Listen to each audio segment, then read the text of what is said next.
Explain कर रहे हैं दी गोलम। इसका मतलब है एक जूइश लेजेंड जो कि एक मिट्टी से बनता है और जादू की मदद से उसको जिंदा किया जाता है। मूवी के स्टार्ट में हम एक बड़े से क्रिएचर को देखते हैं जिसने काफी ज्यादा लोगों को मार दिया था और हम यहाँ पर एक स्पिरिचुअल लीडर को देखते हैं जिनको जूइश लैंग्वेज में ऐसा रबी भी कहा जाता है। वो रबी उस क्रिएचर को कंट्रोल करने की कोशिश करता है। तभी एक बच्ची अपने हाथ में एक कांच का टुकड़ा लेकर उस क्रिएचर को मारने के लिए आगे बढ़ती है। उस बच्ची को देखकर वो क्रिएचर बेकाबू हो जाता है और वो वहाँ पर रबी को पूरी तरह से मार देता है और ये सब देखकर वो बच्ची वहाँ से चली जाती है। इसके बाद कहानी शिफ्ट एक गांव में होती है जहाँ पर हमें 1673 का ईयर्स दिखाया जाता है और हम यहाँ पर इस स्टोरी की मेन कैरेक्टर हैना को देखते हैं जिसका बच्चा 7 साल का पानी में डूबकर मर गया था और तब से अब तक उसके पास कोई भी बच्चा नहीं था। और जब भी वो किसी औरत को अपने बच्चे के साथ देखती थी तो उसको ये फील होता था कि उसके पास भी कोई बच्चा होना चाहिए। अब चर्च के फादर बेंजामिन को ये कहते हैं उसे अपनी वाइफ को डिवोर्स दे देना चाहिए क्योंकि उसके बेटे की डेथ के बाद उनके कोई भी बच्चा नहीं हुआ था। लेकिन बेंजामिन ऐसा करने से मना कर देता है और इससे हमें ये पता चलता है कि वो हैना से बहुत ही ज्यादा प्यार करता था और यही नहीं वो हैना को पूरी तरह से खुश रखता था। जैसे उनके गांव में ये रूल था कि उनके गांव की औरतें चर्च में नहीं जा सकती लेकिन हैना चर्च में जाया करती थी और ये इजाजत उसको बेंजामिन ने दी थी क्योंकि हैना रिलीजियस चीजों के बारे में पढ़ना चाहती थी और बेंजामिन उसको चर्च से चुरा कर एक बुक भी देता है जो उनकी कोई स्पेशल बुक थी। और उन लोगों की एक नेबर भी थी जिसका नाम सारा था लेकिन सारा के हस्बैंड की डेथ हो चुकी थी। सारा की एक बेटी थी वो बेंजामिन के साथ बहुत ज्यादा खेलती थी। अब हैना उस किताब के लिए बेंजामिन को शुक्रिया कहती है लेकिन बेंजामिन की अब भी ये ख्वाहिश थी कि उनके यहाँ कोई बच्चा हो लेकिन हैना इस बात को नहीं चाहती थी। वो ये सोचती थी कि आने वाले बच्चे के साथ भी ऐसा ही होगा और हैना इन सब चीजों को रोकने के लिए कुछ मेडिसिन भी लिया करती थी और वो ये मेडिसिन गाँव की एक औरत से लेती थी जिसका नाम परला था। लेकिन हैना को इस बात का डर था कि जैसा उसके पहले बच्चे के साथ हुआ ऐसा ही आने वाले बच्चों के साथ होगा, इसीलिए वो ऐसा किया करती थी। और नेक्स्ट सीन में हम बेंजामिन को देखते हैं जो आज भी अपने बेटे की कब्र पर जाकर उसको याद करता था। हम देखते हैं कि जिस दिन हैना की बहन की शादी थी उसी दिन उनके गांव में कुछ अजीब से लोग आ जाते हैं और उन लोगों ने अजीब से कपड़े और मास्क पहने हुए थे क्योंकि उनके गांव में कोई बीमारी फैल रही थी और जिसकी वजह से उनके गांव में काफी ज्यादा लोग मर गए थे। एक आदमी जो उन लोगों का लीडर था और उसका नाम व्लादिमीर था, उसकी बेटी को एक बहुत ही खतरनाक बीमारी हो गई थी और अगर उसकी बेटी को ना बचाया गया तो वो मर सकती थी। व्लादिमीर का ये मानना था कि इन गांव के लोगों ने उसके गांव के लोगों पर एक स्पेल किया है जिसकी वजह से उनके गांव में ये अजीब बीमारी फैल गई थी क्योंकि वो लोग बहुत ही ज्यादा पावरफुल थे जिन्हें फाइट कर कर नहीं हराया जा सकता था। और तभी हैना की बहन उनके सामने आ जाती है और व्लादिमीर का एक आदमी उसको पंच मारता है और उसको गिरा देता है। लेकिन फादर व्लादिमीर को समझाते हैं कि उन लोगों ने ऐसा बिल्कुल भी नहीं किया है, उनका गांव पूरी तरह से आइसोलेटेड है, इस वजह से उनका पूरा गांव सेफ है। लेकिन व्लादिमीर इस बात को नहीं समझता और वो एक आदमी को शूट कर देता है और इस बात से सभी लोग वहाँ पर डर जाते हैं। अब गांव की वही औरत परला आती है जो सबका इलाज किया करती थी। वो व्लादिमीर से कहती है कि वो उसकी बेटी का इलाज करेगी। व्लादिमीर उन लोगों को कहता है कि जब तक उसकी बेटी ठीक नहीं हो जाती कोई भी आदमी गांव से बाहर नहीं जाएगा और अगर किसी ने ऐसा करने की कोशिश की तो उसकी सजा मौत होगी। फिर इसके बाद सभी लोग गांव के चर्च में एक मीटिंग करते हैं। फादर उन सब लोगों को कहते हैं कि उन सबको उसकी बेटी के लिए दुआ करनी चाहिए ताकि उसकी बेटी जल्दी से ठीक हो जाए और व्लादिमीर उनके गांव को छोड़कर चला जाए। तभी हैना चर्च में आती है और वो फादर से कहती है कि उन लोगों को उससे फाइट करनी चाहिए और इस काम में वो गोलम की मदद भी ले सकते हैं। लेकिन वो सभी लोग व्लादिमीर से फाइट करना नहीं चाहते थे। तभी हैना अपनी बहन के पास आती है और वो देखती है उसको व्लादिमीर के आदमी ने हिट किया था, जिसकी वजह से वो बहुत ही ज्यादा इंजर्ड हो गई थी। अब हैना की बहन को डॉक्टर की जरूरत थी, लेकिन व्लादिमीर के आदमी किसी भी इंसान को इस गांव से बाहर नहीं जाने दे रहे थे। अब इस बात पर हैना को बहुत ही ज्यादा गुस्सा आता है और अब वो अकेले ही एक गोलम बनाने का सोचती है ताकि वो व्लादिमीर और उसके आदमियों से फाइट कर सके। और फिर हैना चर्च में आ जाती है और कुछ ऐसी चीजों को पढ़ती है जिसमें गोलम बनाने के तरीके लिखे थे। और फिर हैना जंगल में जाकर एक मिट्टी का पुतला बनाती है और उसके माथे पर कुछ लिखती है और उसके मुंह में एक चिट डाल देती है जिसमें 72 सीक्रेट नेम्स ऑफ गॉड लिखे थे।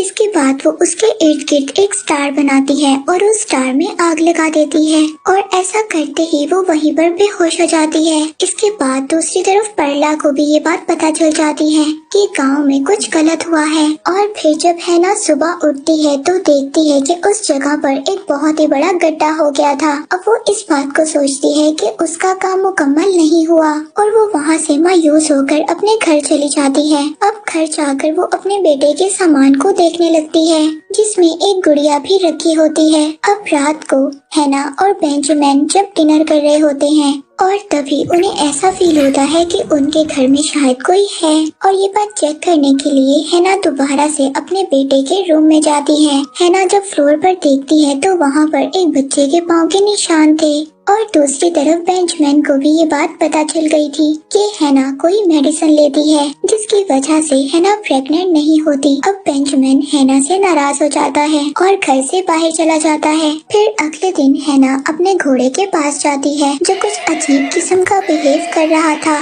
तभी वहाँ पर वो एक बच्चे को देखती है जिसकी पूरी बॉडी पर मिट्टी लगी हुई थी, लेकिन तभी उसका घोड़ा भी बेकाबू होकर वहाँ से भाग जाता है। और जब हैना दोबारा से उस बच्चे की तरफ देखती है तो वो बच्चा भी वहाँ से गायब हो जाता है और वहाँ पर सिर्फ उसके बेटे की डॉल पड़ी थी। इसके बाद हैना दोबारा से उस जगह पर जाती है जहाँ पर उसने गोलम को बनाने की कोशिश की थी। तभी वहाँ पर व्लादिमीर के कुछ आदमी आ जाते हैं। वो ये सोचते हैं कि हैना गांव से भागने की कोशिश कर रही है। वो लोग हैना को पकड़ लेते हैं और वो लोग हैना को मारने के लिए फांसी पर चढ़ा देते हैं। तभी वहाँ पर अचानक से एक अजीब किस्म की पावर उनको मारने लगती है और फिर हैना भी दरख्त से नीचे गिर जाती है। और तभी हैना के पास एक बच्चा आता है। ये वही बच्चा था जिसको इसने अपने घर में देखा था और उसकी पूरी बॉडी पर मिट्टी लगी हुई थी। हैना पहले उसको देखकर डर जाती है, लेकिन जब वो उसके माथे पर से मिट्टी हटाती है तो उसको ये बात पता चल जाती है कि ये वही गोलम था जो उसने बनाया था और जो उसने उस पुतले के सर पर लिखा था, यानी कि हैना गोलम बनाने में सक्सेसफुल हो गई थी। अब हैना उस गोलम को अपने घर ले आती है और सबसे छुपा कर रखती है। अब रात में हैना गोलम को नहलाती है और उसको साफ कर देती है। तभी उस गांव की परला उसके पास आती है और उस बच्चे के बारे में पूछती है। हैना उसको बताती है कि ये एक गोलम है और इसको इसने खुद बनाया है। हैना परला को बताती है कि इस गोलम ने उसकी जान बचाई है और वो आगे भी इनको मुसीबत से बचा सकता है। अब परला उस गोलम के पास जाती है और जब गोलम परला की तरफ देखता है तो उसकी आंखें पूरी तरह से ब्लैक हो जाती हैं। अब परला उस गोलम को कहती है कि हम पहले भी मिल चुके हैं जब वो एक छोटी बच्ची हुआ करती थी और जो बच्ची हमने मूवी के स्टार्ट में देखी ये यही परला थी, यानी कि जिस क्रिएचर को हमने मूवी के स्टार्ट में देखा था वो एक गोलम था और उस गोलम के सामने जो बच्ची थी वो परला थी जो इस सिचुएशन से बच गई थी। इसके बाद परला हैना से कहती है कि जब व्लादिमीर इनके गांव से चला जाएगा तो उसको इस गोलम को डिस्ट्रॉय करना होगा, उसके मुंह से उस चिट को बाहर निकाल कर जो हैना ने उसके मुंह में डाली थी। ये आम आदमियों की तरह नहीं मर सकता। फिर इसके बाद हैना उस गोलम को मारने की कोशिश करती है। वो उसको पानी में डुबोकर मारने लगती है, लेकिन वो नहीं मरता। इसके बाद हैना बेंजामिन को अपनी नेबर सारा के साथ देखती है। अब बेंजामिन सारा से बहुत ज्यादा हंसकर बातें कर रहा था। अब ये सब हैना को बर्दाश्त नहीं होता। वो अब घर जाती है और घर जाकर एक चाकू निकालती है। वो सारा को मारने वाली थी। तभी उसके सामने गोलम आ जाता है और उसको देखकर उसका गुस्सा खत्म हो जाता है और फिर हैना अपने बेटे का एक सूट गोलम को पहना देती है और फिर हैना को ये बात पता चलती है कि अगर उसको दर्द होगा तो गोलम को भी दर्द होगा और अगर गोलम को कुछ दर्द हुआ तो हैना को भी दर्द होगा। और दूसरी तरफ हम बेंजामिन को देखते हैं जो सारा के घर खाना खाकर दोबारा चर्च में प्रेयर करने के लिए चला जाता है। और फिर अगली सुबह हैना जब उठती है तो वो देखती है कि उसकी नेबर सारा को पूरी तरह से किसी ने मार दिया था और सारा को गोलम ने ही मारा था क्योंकि हैना ऐसा ही चाहती थी और गोलम उसकी फीलिंग्स को महसूस कर सकता था। लेकिन बेंजामिन और गाँव के दूसरे लोगों को ये लग रहा था कि ये सब कुछ व्लादिमीर और उसके आदमियों ने किया है और फिर सब लोग व्लादिमीर से फाइट करने का डिसाइड कर और फिर जब वो लोग व्लादिमीर के आदमियों से फाइट करना स्टार्ट करते हैं तो उनके गांव का एक आदमी मर जाता है। तभी एक आदमी जब बेंजामिन को मारने की कोशिश करता है तो उस आदमी का सर बुरी तरह से ब्लास्ट हो जाता है और हम देखते हैं कि हैना वहाँ पर गोलम को लेकर आ गई थी। लेकिन व्लादिमीर ये सब समझ आता है कि ये सब गोलम ने किया है और वो उसको फायर करने लगता है। लेकिन इस बात का गोलम पर कोई भी असर नहीं हो रहा था। तभी पीछे से व्लादिमीर की बेटी उसको आवाज देती है। वो ठीक हो गई थी और हैना भी गोलम को रोक देती है। इसके बाद हैना व्लादिमीर को वार्न करती है कि वो अपनी बेटी को लेकर इस गांव से चला जाए और व्लादिमीर भी अपनी बेटी को लेकर वहां से चला जाता है। अब गांव के सभी लोग इस बात से बहुत ज्यादा खुश थे। अब रात को बेंजामिन और हैना जब खाना खा रहे होते हैं तो हैना बेंजामिन को बताती है कि गोलम को म्यूजिक बहुत ज्यादा पसंद है और तभी बेंजामिन उसके लिए वायलिन बजाने लगता है और फिर हैना उस गोलम को सुला देती है और बेंजामिन भी हैना को इन सब बातों के लिए माफ कर देता है। और फिर रात को पेरला भी उनके घर आ जाती है। वो गोलम को मारने की कोशिश करती है लेकिन गोलम पेरला को बुरी तरह से मार देता है और उसका खून हैना के बेडरूम में आकर गिरता है।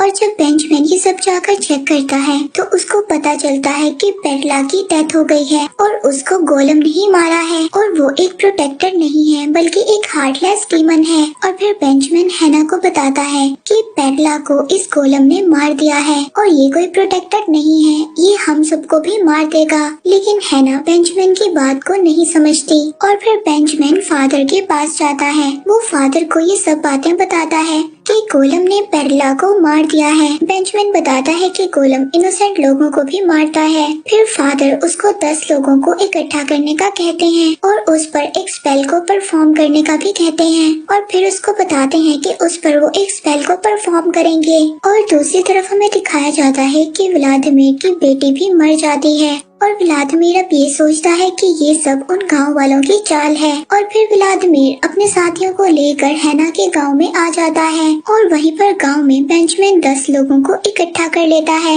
और गोलम को वायलिन बजाकर अट्रैक्ट करता है और ऐसा करते करते वो उसे चर्च में ले जाते हैं ताकि हैना को इस बात का पता ना चल सके और वो चर्च में जाकर गोलम को खत्म कर दें। और अब वो गोलम पर जादू करना स्टार्ट करते हैं और गोलम जोर जोर से उस जादू से हिलने लगता है। अब हैना को भी वो सब कुछ फील हो रहा था जो गोलम पर हो रहा था। अब हैना इस बात को समझ आती है कि बेंजामिन गोलम को मारने वाला है और वो जल्दी से भागकर चर्च की तरफ चली जाती है। तभी व्लादिमीर और उसके लोग गांव में आ जाते हैं और वहाँ पर आग लगा देते हैं और सभी लोगों को मारने लगते हैं। तभी व्लादिमीर हैना के पास आता है और उसके सर पर एक लकड़ी से अटैक करता है जिसकी वजह से हैना बेहोश होकर नीचे गिर जाती है और उसकी वजह से गोलम भी बेहोश हो जाता है और वो लोग वायलिन को बजाना बंद कर देते हैं। लेकिन तभी अचानक से गोलम उठ जाता है और फादर पर अटैक कर देता है और फादर को भी बुरी तरह से मार देता है और वहाँ पर बाकी लोगों को भी मार देता है। लेकिन बेंजामिन वहाँ से बचकर बाहर आ जाता है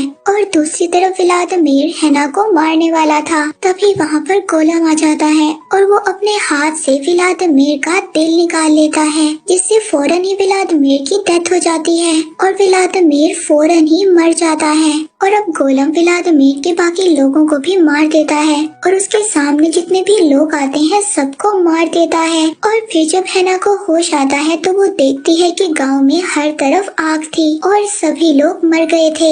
इसके बाद बेंजामिन हैना के पास आता है और उसको समझाता है कि ये उनका बच्चा नहीं है, उनका बच्चा कई साल पहले मर चुका है। अब हैना गोलम के पास आती है और उसको गुड बाय किस करती है और उसके मुंह से वो पर्ची बाहर निकाल लेती है, जिससे गोलम वहीं पर मिट्टी में चेंज हो जाता है और मर जाता है। और इसके बाद बेंजामिन हैना को हक करता है। अब वो पर्ची उड़ती हुई सारा की बेटी के पास चली जाती है और वो उस चिट को उठाकर अपने पास रख लेती है और